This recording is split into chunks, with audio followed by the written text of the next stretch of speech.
Luis Diaz vient de surprendre tout le monde en ce moment, surtout les supporters de Barcelone, et vous verrez tout en détail ici dans cette vidéo, mais nous devons d'abord parler d'une nouvelle importante qui est sortie aujourd'hui concernant une décision que Barcelone doit prendre concernant un joueur du club.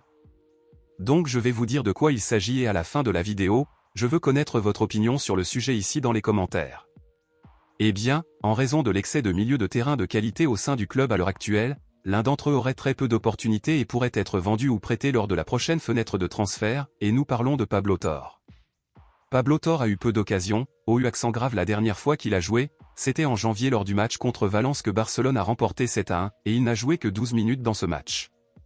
Pablo Torre est un bon joueur qui, à chaque fois qu'il entre sur le terrain, marque un but ou une passe décisive, cependant, il n'est utilisé que dans les derniers cas car il existe d'autres options au-dessus de lui en priorité au milieu de terrain du club.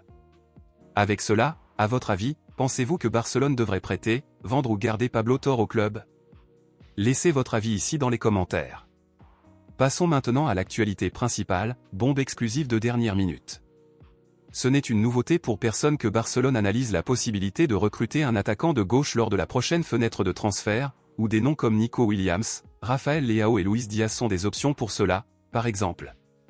De plus, nous savons tous que parmi ces options, le grand favori de Deco est le Colombien Luis Diaz, avec lequel le directeur sportif de Barcelone aurait déjà entamé des négociations avec le joueur à d'autres occasions.